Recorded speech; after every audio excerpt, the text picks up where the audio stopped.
July 11 വിശുദ്ധ ബെനഡിക്റ്റിന്റെ തിരുനാൾ നാം ആഘോഷിക്കുകയാണ്. വിശുദ്ധ ബെനഡിക്റ്റൻ കുരിശിനെ കുറിച്ചും നമ്മോട് സംസാരിക്കാനായിട്ടായിരിക്കുന്നത് കൺവെൻച്വൽ സഭയുടെ വൈദികനായ ഫാദർ ജെയിംസ് ചൂരമൻ അച്ഛനാണ്. അച്ഛാ, ഈശോ മിശിഹായ്ക്ക് സ്തുതിയായിരിക്കട്ടെ. അച്ഛാ, ഈ ധ്യാന ഗുരുക്കന്മാരും അതോടൊപ്പം തന്നെ ഈ പിശാചു പിടുത്തക്കാരും ഒക്കെ ഈ ബെനഡിക്റ്റൻ കുരിശ് കൈകളിൽ ഏന്തിക്കൊണ്ട് നടക്കുന്നതായിട്ട് കണ്ടിട്ടുണ്ട്. അപ്പം ഇതിന്റെ പ്രത്യേകത എന്താണെന്ന് അച്ഛനൊന്ന് പറഞ്ഞുതരാമോ? ഇപ്പം നമ്മുടെ നാട്ടിൽ സാധാരണയായിട്ട് നോക്കിക്കഴിഞ്ഞാൽ വിശുദ്ധ ബെനഡിക്റ്റിനേക്കായി കൂടുതലായിട്ട് ആളുകൾ ബെനഡിക്റ്റൻ ക്രോസ്, ബെനഡിക്റ്റൻ കുരിശുണ്ടോ വെച്ചാൽ എനിക്ക് ഒരെണ്ണം തരാമോ എന്നൊക്കെ ചോദിക്കാറുണ്ട്. അപ്പോൾ ഇതാണ് ബെനഡിക്റ്റൻ ക്രോസ്. ഞാനത് എൻ്റെ കയ്യിൽ ഞാൻ പട്ട് കിട്ടിയപ്പോൾ തുടങ്ങി ഏകദേശം എപ്പോഴും സൂക്ഷിക്കുന്നൊരു കുരിശൻ. ഈ കുരിശൻ പ്രത്യേകമായിട്ട് രോഗികളുടെ അടുത്ത് പ്രാർത്ഥിക്കാനായിട്ട് പോകുമ്പോൾ, മരണാസന്നരായിട്ട് കിടക്കുന്ന രോഗികളുടെ അടുത്ത് പ്രാർത്ഥിക്കാൻ പോകുമ്പോൾ, അതോടൊപ്പം തന്നെ ധ്യാന ശുശ്രൂഷകൾ ചെയ്യുമ്പോൾ അതിനോടനുബന്ധിച്ചുള്ള വീട് സന്ദർശനം. അപ്പോൾ ചില സ്ഥലങ്ങളിലൊക്കെ നമ്മളുടെ ഇങ്ങനെ വീടുകളിൽ ഒത്തിരി പ്രശ്നങ്ങളും ബുദ്ധിമുട്ടുകളൊക്കെ വരുമ്പോൾ അവരൊന്ന് പ്രാർത്ഥിക്കുമെന്ന് പറയുമ്പോൾ ഈ കുരിശ് എപ്പോഴും കയ്യിൽ കരുതാറുണ്ട്. അത് പല അച്ഛന്മാരും പറഞ്ഞു തന്നിട്ടുള്ള ഗുരുക്കന്മാരായിട്ടുള്ള അച്ഛന്മാർ പറഞ്ഞു തന്നെയാണ് അറിവിൻ്റെ വെളിച്ചത്തിലാണ്. അപ്പം ഇത് ഈ സെൻറ്റ് ബെനഡിക്റ്റിൻ്റെ കുരിശിന് മുൻപായിട്ട് ഉണ്ടായത് അതിൻ്റെ ഒരു മെഡലാണ്. ഈ മെഡലിൽ ഒത്തിരി അക്ഷരങ്ങളും ചിഹ്നങ്ങളും ഒക്കെ ഉണ്ട്. ഇതിന് ഒരുപാട് അർത്ഥതലങ്ങളുണ്ട്. പ്രത്യേകിച്ച് രോഗികൾക്ക് വേണ്ടിയിട്ടുള്ള പ്രാർത്ഥനയുടെ ഭാഗമായിട്ടാണ് ഇത് ഉപയോഗിക്കുന്നത്. അതേപോലെ തന്നെ പൈശാചിക ബന്ധനങ്ങൾ, പൈശാചികമായ സ്വാധീനങ്ങളുള്ള സ്ഥലങ്ങളിലൊക്കെ ചെല്ലുമ്പോൾ അപ്പം അതിൻ്റെ ഒരു മോചനത്തിനൊക്കെ ആയിട്ട് ഈ കുരിശ് പ്രത്യേകമായിട്ട് ഉപയോഗിക്കാറുണ്ട്. അച്ഛാ, ആ കുരിശൊന്ന് തന്നെയൊന്ന് കാണിക്കാൻ പറ്റുമോ? കുറച്ചും കൂടെ ഇതിനെക്കുറിച്ചൊന്ന് വിശദീകരിച്ച് തരാമോ? ശരിക്കും വിശുദ്ധ ബെനഡിക്റ്റിൻ്റെ മെഡല് ഒരു തീർത്ഥാടനമാണ്. ആത്മീയമായ വളർച്ചയ്ക്ക് ഈ മെഡലിനെ കുറിച്ച് നമ്മൾ പഠിച്ച് മനസ്സിലാക്കി കഴിഞ്ഞാൽ നമുക്ക് സാധിക്കും. ഇതിൻ്റെ മുൻഭാഗം നോക്കിക്കഴിഞ്ഞാൽ ഒരു നിയമപുസ്തകം പിടിച്ചു നിൽക്കുന്ന, അതോടൊപ്പം തന്നെ വലതു കയ്യിൽ കുരിശും പിടിച്ചു നിൽക്കുന്ന വിശുദ്ധനെ നമുക്ക് കാണാനായിട്ട് സാധിക്കും. കുരിശ് അദ്ദേഹത്തിൻ്റെ ജീവിതത്തിൻ്റെ അവിഭാജ്യ ഘടകമാണ്. കുരിശ് ഉപയോഗിച്ചാണ് അദ്ദേഹം എല്ലാ പൈശാചിക ശക്തികളോടും പോരാട്ടം നടത്തിയത്. പല അത്ഭുതങ്ങളും അദ്ദേഹം ഈ കുരിശ് ഉപയോഗിച്ച് പ്രവർത്തിച്ചിട്ടുണ്ട്. അതുകൊണ്ടാണ് ഈ കുരിശും നിയമപുസ്തകവും അദ്ദേഹത്തിൻ്റെ കയ്യിൽ നമുക്ക് കാണാനായിട്ട് പറ്റുന്നത്. അതാണ് ഇതിൻ്റെ മുൻവശത്തായിട്ട് കാണുന്നത്. അച്ഛൻ ഇപ്പോൾ ഈ കുരിശ് കുറച്ച് മുമ്പ് എനിക്ക് കാണിച്ചു തന്നപ്പോഴേ, അപ്പോൾ ഇതിനകത്ത് ഞാൻ കുറച്ച് ചിഹ്നങ്ങളും അടയാളങ്ങളൊക്കെ കണ്ടു. ഒന്ന് കാക്ക, 2 വിള്ളൽ വീണ വീഞ്ഞുപാത്രം, പാമ്പ്. ഇതിൻ്റെ അർത്ഥം എന്തെന്ന് അച്ഛനൊന്ന് പറഞ്ഞുതരാമോ? ഇത് വിശുദ്ധൻ്റെ ജീവിതമായിട്ട് ബന്ധപ്പെട്ടിട്ടുള്ള 2-3 സംഭവങ്ങളെ ആസ്പദമാക്കിയിട്ടാണ്. ഈ വിശുദ്ധൻ സന്യാസ ജീവിതത്തിൻ്റെ അടിസ്ഥാനപരമായിട്ടുള്ള കുറേ നിയമങ്ങൾ എഴുതിയുണ്ടാക്കി. അപ്പോൾ ഈ നിയമങ്ങൾ കഠിനമായതുകൊണ്ട് ചില സന്യാസികൾക്ക് അത് അനുസരിക്കാൻ ബുദ്ധിമുട്ടായി. അവർ അദ്ദേഹത്തെ വധിക്കാനായിട്ട് ആലോചിച്ച് വീഞ്ഞിൻ്റെ അകത്ത് വിഷം കലർത്തിയാണ്. കുരിശ് അദ്ദേഹത്തിൻ്റെ ജീവിതത്തിൻ്റെ ഭാഗമാണ്. അദ്ദേഹം വീഞ്ഞിൻ്റെ മുകളിൽ കുരിശ് വരച്ച് കഴിക്കാനായിട്ട് തുടങ്ങുന്നതിന് മുൻപായിട്ട് ഈ വീഞ്ഞു പാത്രം പൊട്ടിച്ചെതറിപ്പോവുകയാണ്. അതോടൊപ്പം തന്നെ ഒരിക്കൽ അദ്ദേഹത്തിൻ്റെ ഭക്ഷണത്തിൽ, അപ്പത്തിൽ വിഷം കലർത്തുന്ന സംഭവം ഉണ്ടായി. അപ്പോഴും അദ്ദേഹം കുരിശു വരച്ച് പ്രാർത്ഥിച്ചപ്പോൾ ഒരു മലങ്കാക്ക വന്ന് ഈ അപ്പം കൊത്തിക്കൊണ്ടുപോയി. അങ്ങനെ 2 അവസരങ്ങളിലായിട്ട് ഇദ്ദേഹത്തിൻ്റെ ജീവൻ രക്ഷിക്കുന്നതിനായിട്ട് ഈ കുരിശു വരച്ച് പ്രാർത്ഥിക്കുമ്പോൾ അദ്ദേഹത്തിന് അതിലൂടെ സാധിച്ചു. അതിനുശേഷമാണ് അതിൻ്റെ ഒരു സിമ്പിളായിട്ടാണ് ഈ അപ്പവും വീഞ്ഞുപാത്രവും, ഈ വീഞ്ഞുപാത്രത്തിൽ നിന്ന് താഴേക്ക് ഇങ്ങനെ വീണ് കിടക്കുന്ന ഒരു സർപ്പത്തിൻ്റെ ചിത്രമുള്ളത്. അത് തിന്മയുടെ ശക്തിയിൽ നിന്നും കുരിശിൻ്റെ അടയാളത്താൽ രക്ഷപ്പെട്ടതിൻ്റെ ഒരു ഓർമ്മയ്ക്കായിട്ടാണ് അത് ഈ കുരിശിൽ സ്ഥാപിച്ചിരിക്കുന്നത്. ഇനി കപ്പിനും കാക്കയ്ക്കും മുകളിലായിട്ട് ക്രൂക്സ് പത്രീസി ബെനഡിക്റ്റി എന്നെഴുതിയിട്ടുണ്ട്. The cross of the holy father Benedict, പരിശുദ്ധ പിതാവായ ബെനഡിക്റ്റിൻ്റെ കുരിശ് എന്നാണ് ഇതിനർത്ഥം. അതുപോലെ തന്നെ അച്ഛാ, ഈ വൈദികരൊക്കെ മരണാസന്നരായ ആളുകളുടെ അടുത്തേക്ക് രോഗീലേപനം കൊടുക്കാൻ പോകുന്നത് ഞാൻ കണ്ടിട്ടുണ്ട്. അതുപോലൊക്കെ തന്നെ ഈ മരണാസന്നരായ ആളുകളുടെ അടുത്തേക്ക് ഈ ക്രൂശിത രൂപവുമായിട്ട് വൈദികർ പോകുന്നതായിട്ട് കാണുന്നുണ്ട്. അപ്പം ഇതിനെപ്പറ്റി അച്ഛൻ എന്താണ് പറയാനുള്ളത്? ഈ ഒരു കാര്യവുമായിട്ട് ബെനഡിക്റ്റൻ ക്രോസിന് എന്തെങ്കിലും ബന്ധമുണ്ടോ? അത് ശരിക്കും ഈ മെഡലിന്റെ ചുറ്റിലുമായിട്ട് ഇയൂസ് ഇൻ ഒബിറ്റു നോർ പ്രസൻസിയ മുനിയാമൂർ may we at our death be fortified his presence. ഞങ്ങളുടെ മരണസമയത്തും അവിടുത്തെ സാന്നിധ്യം ഞങ്ങളെ ശക്തിപ്പെടുത്തട്ടെ. വിശുദ്ധ ബെനഡിക്റ്റ് മരിക്കുന്നതിന് 6 ദിവസം മുൻപ് തൻ്റെ കുഴിമാടം ഒരുക്കി വെക്കാൻ അദ്ദേഹം ശിഷ്യന്മാരോട് ആവശ്യപ്പെട്ടു. താമസിയാതെ അദ്ദേഹം രോഗബാധിതരാകാൻ തുടങ്ങി. 6-ാം ദിവസം ദിവ്യകാരുണ്യം സ്വീകരിച്ച ശേഷം ചെറു ചാപ്പലിലേക്ക് തന്നെ കൂട്ടിക്കൊണ്ടുപോകാൻ അദ്ദേഹം ശിഷ്യന്മാരോട് ആവശ്യപ്പെട്ടു. ശിഷ്യന്റെ സഹായത്തോടെ 2 കൈകളും സ്വർഗത്തിലേക്ക് ഉയർത്തി സക്രാരിയുടെ മുന്നിൽ നിന്നുകൊണ്ടാണ് വിശുദ്ധൻ മരിക്കുന്നത്.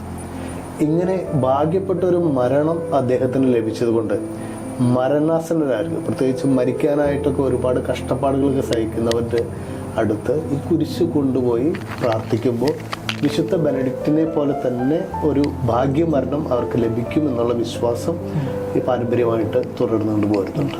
മരണസമയത്ത് വിശുദ്ധന്റെ സാന്നിധ്യം നമ്മളെ ശക്തിപ്പെടുത്തുമെന്നാണ് ഈ മെഡലിലൂടെ നാം പ്രാർത്ഥിക്കുന്നത്. ഇക്കാരണത്താൽ ബെനഡിക്റ്റൻ ക്രോസിനെ the cross of happy death എന്നും വിളിക്കുന്നുണ്ട്. ഇപ്പോൾ ആരോഗ്യ പരിപാലന രംഗങ്ങളിലും ഈ ക്രോസ് ഉപയോഗിക്കുന്നതായിട്ട് കാണാം. അതെ, ചില ആശുപത്രികളിലൊക്കെ ഞാൻ പോയ സമയത്തൊക്കെ ഈ കുരിശുദ്രവമൊക്കെ ഞാൻ കണ്ടിട്ടുണ്ട്. അതെ, അതിന് ഒരു കാരണം കൂടിയുണ്ട്. പിശാചിൻ്റേത് ജീവനെതിരെയുള്ള ഉപദ്രവമായതുകൊണ്ട് ഗർഭിണികൾ വിശുദ്ധന്റെ മെഡൽ പ്രാർത്ഥനാപൂർവ്വം ഉപയോഗിക്കുന്നതും വലിയ വിശ്വാസത്തിന്റെ ഭാഗമാണ്. അപ്പോൾ ഈ കുരിശ് വിശുദ്ധ ബെനഡിക്റ്റ് ഉണ്ടാക്കിയതാണോ? അത് വളരെ വിശദീകരിക്കേണ്ട ഒരു ചോദ്യമാണ്. മെഡലിന് താഴെ കൊടുത്തിരിക്കുന്ന ഈ അക്ഷരങ്ങൾ വിശുദ്ധ ബെനഡിക്റ്റിന്റെ 1400-ാം ജന്മവാർഷിക സ്മരണാർത്ഥം മോന്തെ കാസിനോയിൽ നിന്നും 1880-ൽ പുറത്തിറക്കിയ ജൂബിലി മെഡൽ എന്നാണ്. ഞാൻ വിചാരിച്ചു വിശുദ്ധ ബെനഡിക്റ്റ് ഉണ്ടാക്കിയത് കൊണ്ടാണ് അങ്ങനെ ഒരു പേര് വന്നെന്നായിരുന്നു. ബെനഡിക്റ്റൻ മെഡൽ എന്ന് നിർമ്മിച്ചുവെന്നോ എന്നു മുതൽ ഇത് ഉപയോഗിക്കാൻ തുടങ്ങിയെന്നോ യഥാർത്ഥത്തിൽ ആർക്കും വ്യക്തമായിട്ടുള്ളൊരു ധാരണ ഇല്ല.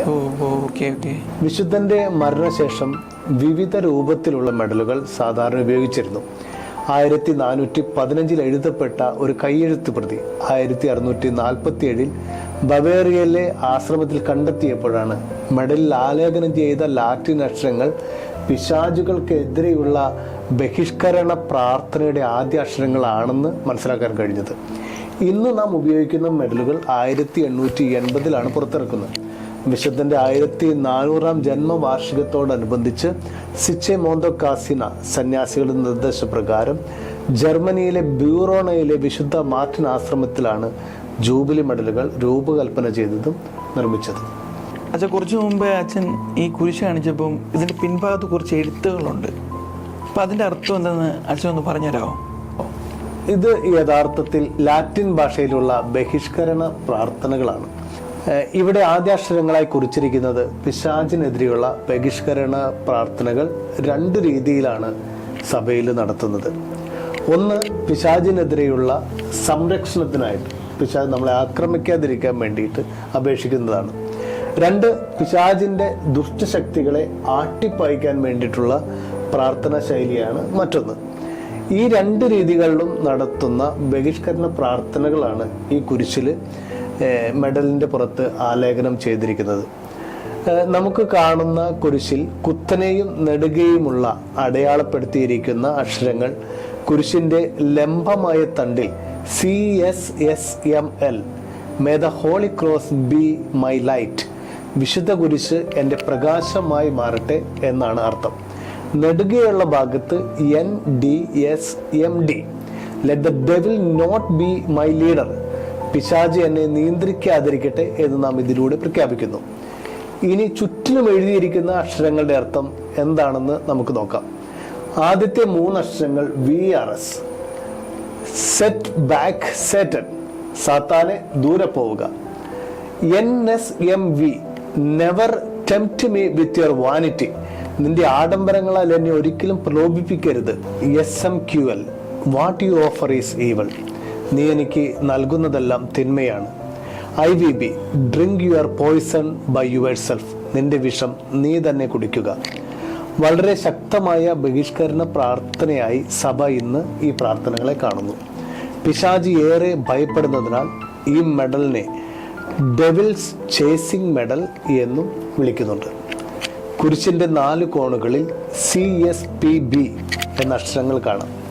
ക്രക്സ് സാങ്ക്ടി പാത്രിസ് ബെനഡിക്റ്റി എന്ന ലാറ്റിൻ വാക്യത്തിന്റെ ആദ്യ അക്ഷരങ്ങൾ നമ്മുടെ പരിശുദ്ധ പിതാവ് ബെനഡിക്റ്റിന്റെ കുരിശ് എന്നാണ് അർത്ഥമാക്കുന്നത്. മുകളിലായി പാക്സ് എന്ന് എഴുതിയിരിക്കുന്നത് നമുക്ക് കാണാം. സമാധാനം എന്നാണ് ഈ ലാറ്റിൻ വാക്കിന്റെ അർത്ഥം. നൂറ്റാണ്ടുകളായി ബെനഡിക്റ്റൻ ആപ്തവാക്യമാണിത്. സമാധാനത്തിന് വേണ്ടി പ്രവർത്തിക്കുന്ന രാഷ്ട്രീയ അധികാരികൾ, പട്ടാളക്കാർ, പോലീസുകാർ തുടങ്ങിയവർ വിശുദ്ധന്റെ മാധ്യസ്ഥം പ്രാർത്ഥിക്കുന്നതും ഏറെ ഫലപ്രദമാണ്. വെഞ്ചരിച്ച് ആശീർവദിച്ച മെഡലുകളോ കുരിശുകളോ ആണ് ഇന്ന് സാധാരണയായിട്ട് എല്ലാവരും ഉപയോഗിക്കുന്നത്. പ്രത്യേക പ്രാർത്ഥനകൾ ഇതോടൊപ്പം ഉണ്ട്. കത്തോലിക്ക സഭയിലെ വൈദികനോ ഡീക്കനോ, അതിപ്പോൾ നമ്മുടെ ബെനഡിക്റ്റൻ അച്ഛന്മാർ തന്നെ ആയിരിക്കണം നിർബന്ധമില്ല, ഏത് വൈദികനും ഈ മെഡൽ വെഞ്ചരിക്കാവുന്നതാണ്. അതിൻ്റെ അത്ഭുതങ്ങൾ ആ വെഞ്ചരിക്കുന്ന മെഡലിലൂടെ മറ്റുള്ളവർക്ക് സാധ്യമാകുന്നതാണ്. വിശുദ്ധ കുരിശിനോട് ഓരോ ക്രൈസ്തവനും ഉണ്ടായിരിക്കേണ്ട പ്രത്യേകമായ ബഹുമാനവും വിശുദ്ധിയോട് കൂടിയ ഉപയോഗവും കുരിശ് ആലേഖനം ചെയ്ത വിശുദ്ധ ബെനഡിക്റ്റിന്റെ മെഡൽ ഉപയോഗിക്കുമ്പോഴും അതുപയോഗിച്ച് പ്രാർത്ഥിക്കുമ്പോഴും നമുക്കുണ്ടായിരിക്കണം.